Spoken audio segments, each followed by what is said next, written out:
Olá, olá, olá! Aqui é a professora Márcia. É hora de falar de história com vocês. Bom, o tema de hoje é a cabanagem, mas vocês irão encontrar em alguns livros Revolta dos Cabanos. É o mesmo movimento, ok? Então vamos lá? Primeiro, algumas informações. Primeira coisa, a cabanagem ela ocorreu na região onde hoje é o Pará.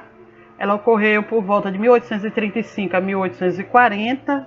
Esse período aqui na nossa história é chamado de período regencial, mas lá na frente eu vou explicar ou relembrar para vocês sobre isso.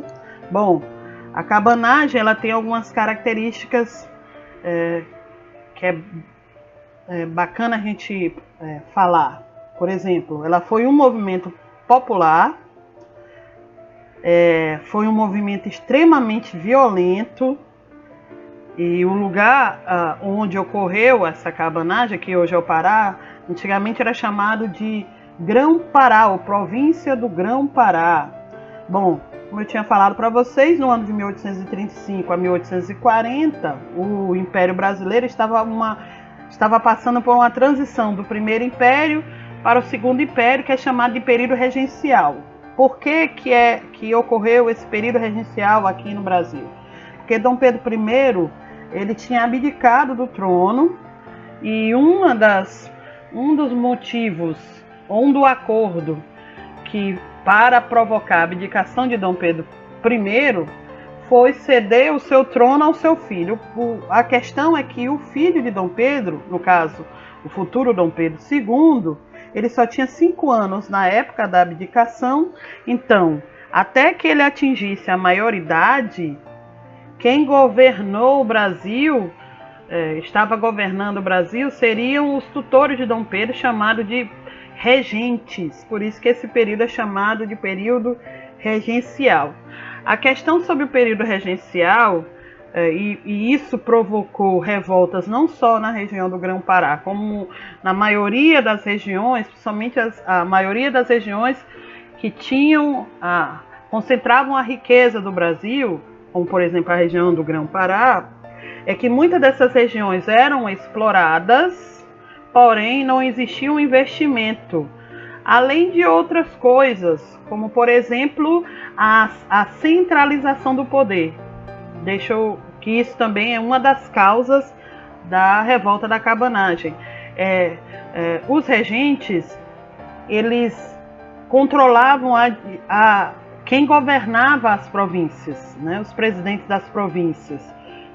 Por exemplo, lá no Grão-Pará. Lá no Grão-Pará, quem indicava o presidente da província não era a elite daquela região, não era o povo e não era pessoas da região do Grão-Pará, são pessoas de outras regiões.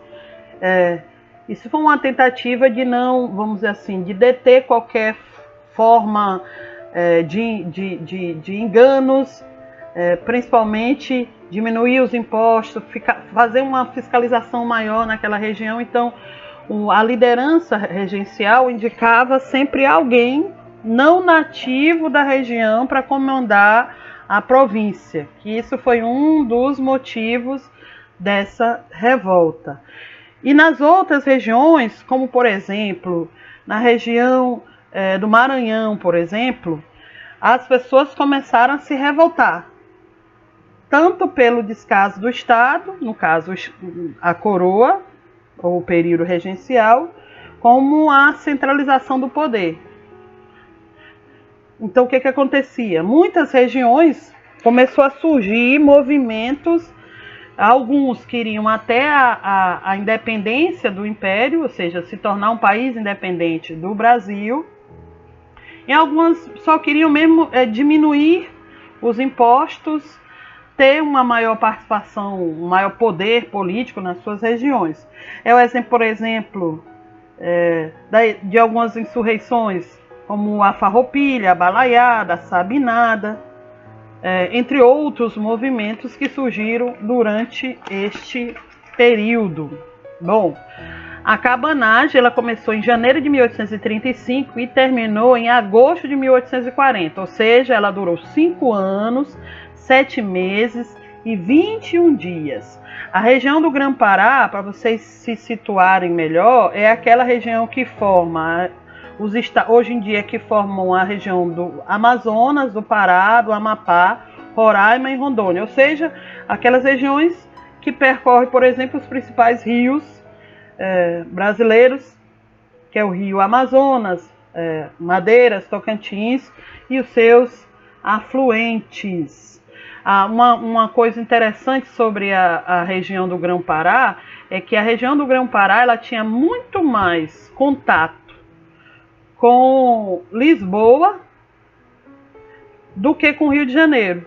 Prova disso é que a região do Grã-Pará só reconheceu a independência do Brasil em 1823. Para vocês verem como eles não queriam, eles tinham mais contato com Portugal do que com o Rio de Janeiro. Bom, guardem esses 3 nomes na memória de vocês, que foram a liderança do movimento cabanagem. Você vai se surpreender com esses 3 nomes: Antônio Vinagre, Clemente Malcher e Eduardo Angelim. Guardem esses nomes, que são as lideranças do movimento. Bom, deixa eu falar uma outra curiosidade que eu acho que vocês devem estar se perguntando o porquê do nome, né? Os cabanos ou cabanagem. Bom, cabanagem, eles se referem à moradia dos que participavam do movimento.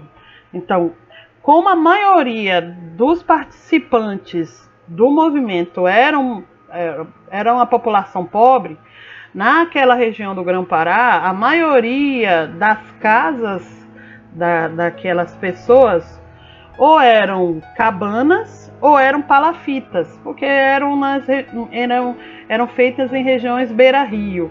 Então eram casas bastante pobres, bastante rústicas, e o nome que se dava aquelas casas eram cabanas. Então, até numa tentativa de diminuir o movimento, né, colocaram esse nome, que é cabanagem ou revolta dos cabanos. Bom, quem eram os cabanos? Primeiro, deixa eu explicar. Quem participou do movimento foram a população pobre e alguns membros da elite. Eles tinham objetivos diferentes, mas mais tarde a gente pode falar no decorrer da nossa discussão. Bom, mas a maioria absoluta dos participantes do movimento dos cabanos, a cabanagem, eram formados principalmente por indígenas, mestiços e negros. E por aí vocês tiram quais eram os principais objetivos dessa população, né? Uma participação, uma melhoria de vida, a liberdade, porque no período regencial ainda existia a escravidão, né? Uma valorização da população indígena, né? Um investimento naquelas regiões. Esses eram os principais motivos da população mais pobre, dos cabanos. Quando se vai para a elite, aí são mais motivos financeiros do que sociais, como é o caso da população mais pobre. Então vamos lá. Quais são as causas e os objetivos do movimento cabanagem? Primeira coisa era, principalmente pelo lado da elite, uma maior participação política dentro da região do Grã-Pará. A região do Grã-Pará era uma região extremamente rica e uma região extremamente cheia de benefícios para quem controlasse aquelas regiões. Lembra? Tinha a bacia do rio Amazonas, ou seja, as principais regiões de escoamento comercial, né, da madeira e de muitos produtos que que tinha agricultura naquela região. Então, a elite daquela região do Grã-Pará, elas queriam vamos dizer assim, uma liberdade tanto política como econômica naquela região. Principalmente, como eu já tinha comentado para vocês anteriormente, devido à tal da centralização do poder no período regencial. E aí você vai lembrar daqueles 3 nomes que eu falei para vocês anteriormente. Lembra? Antônio Vinagre, Clemente Malcher e Eduardo Angelim. Então vamos lá. Lembra que eu falei que tinha as causas? Uma das causas era a imposição do presidente da província sendo escolhido pela coroa regencial. Ou seja, esse presidente da província controlava aquela região. E no caso do Grão-Pará, e aí o nome do governador daquela região era Bernardo Lobo de Souza, a sustentação da posição dele lá era extremamente violenta. Para vocês terem uma ideia, era a coisa mais comum o Bernardo Lobo de Souza ordenar prisões, e essas prisões sem nenhum tipo de julgamento, só pela ideia ou pela, vamos dizer assim, situação de provável revolta. Então era comum, por exemplo, Bernardo autorizar prisões, né, e de membros, de pessoas que tivesse alguma menção de ser contra o governo de Bernardo. Isso aconteceu muito durante o governo dele. Então o que acontece? Alguns líderes, por exemplo, o Clemente Malcher e o Francisco Vinagre, eles começaram a se revoltar contra o governo de Bernardo Lobo. Então, em 1835, esses dois, guarde bem, Clemente Malcher e Francisco Vinagre, eles organizaram um movimento que atacou o Lobo de Souza e assassinou o então governador da província do Pará, o Félix Clemente Malcher e Francisco Vinagre. Malcher, ele foi indicado pela liderança para se colocar como governador da província. A liderança, é lógico, via na eleição, na colocação de Malcher como líder, como governador da província, vamos dizer assim, uma posição de privilégio à elite. Porém, tudo muda, porque quando Malcher é colocado como presidente da província, ele se revela um traidor. Por quê? Uma das primeiras coisas que o Malcher faz é pegar todas as armas do movimento, e outra, mandou prender o Antônio Eduardo Angelim. Lembra dos líderes lá? Ele mandou prender o Eduardo Angelim, que era um dos líderes do movimento, junto com ele e o Vinagre. Então o Malcher, ele pega as armas, manda prender o Eduardo Angelim, porém, em 1835, o então presidente da província, que no caso foi o Francisco Vinagre, ele organiza o movimento e derruba o Malcher e se torna o presidente da província. Aqueles 3 lá que eu falei para vocês. O Malcher, resumindo de novo, o Malcher, ele se torna presidente da província, trai o movimento, prende o segundo líder do movimento, que no caso é o Angelim, depois que ele prende e pega as armas do movimento, o Vinagre consegue derrubar o Malcher, se torna presidente da província, só que acontece uma outra coisa com o Vinagre. O Vinagre também é traído. No caso dele, ele tenta fazer um acordo com a coroa regencial, principalmente querendo a anistia de todos os participantes do movimento. É colocado para ele que ele vai conseguir essa anistia, só que ele é traído pelos regentes, né, pelos representantes da regência daquela região, e ele é preso e condenado. Ou seja, o movimento da cabanagem, ele parece muito aquelas novelas mexicanas de traições, de amigos que traem o movimento, e infelizmente é isso que acontece. Bom, qual foi a reação da coroa? Com a ajuda dos mercenários, só lembrando que teve um período que a liderança teve um processo de traição, lembra? Com a ajuda de mercenários, a coroa regencial, ou seja, contrata mercenários estrangeiros, junta com os soldados imperiais, e eles então cercam aquela região e com o uso da violência, sufoca o movimento. Eduardo Angelim, que lembra que ele foi preso pelo traidor Clemente Malcher, ele é capturado e enviado ao Rio de Janeiro. Em 1840, a maior parte dos revoltosos já haviam se dissipado pela região, né? Tinha os que escaparam de serem presos e mortos.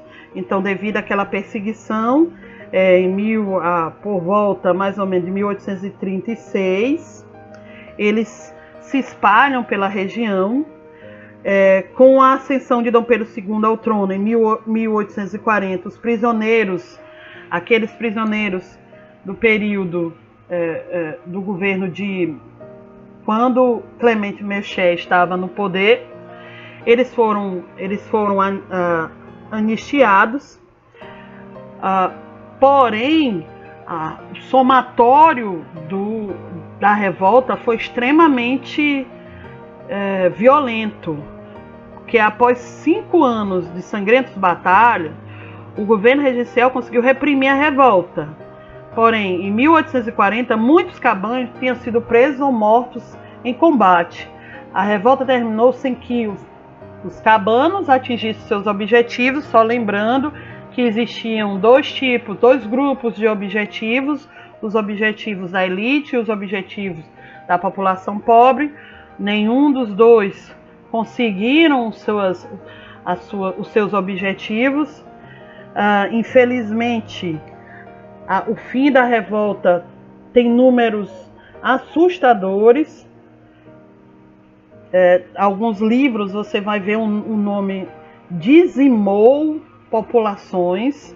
Então, aqueles mercenários contratados pelo regencial e os militares, eles dizimaram populações ribeirinhas, dizimaram quilombolas, indígenas, até membros da elite. Eles também foram assassinados por esses mercenários e esses militares da coroa regencial. Apesar deles, um dos objetivos era o fim da escravidão, isso eles não conseguiram. E algumas curiosidades sobre esse movimento, por exemplo, é a participação das mulheres, que quase não é citada em alguns livros. No livro de vocês, por exemplo, não é citado, por exemplo, a participação das mulheres. Elas eram responsáveis principalmente pelas informações, pelo abastecimento.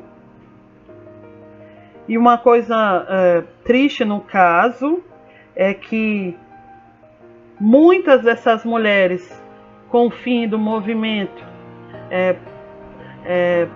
foram estupradas, foram violentadas depois, com o fim do movimento e durante o movimento.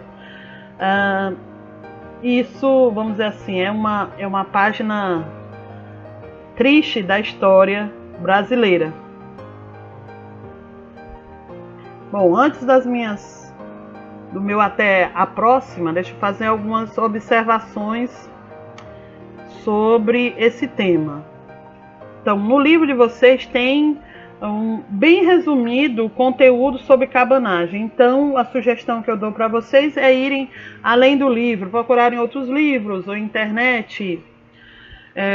E se por acaso eu falei alguma coisa que vocês ficaram na dúvida, ou que eu me enganei em alguma colocação, ou não fui bem clara em alguma das minhas colocações, então entre em contato comigo nos nossos próximos encontros, principalmente aqueles semipresenciais via Zoom. Eu tentarei esclarecer as dúvidas ou me corrigir, ok? No mais, até a próxima. Tchau, povo!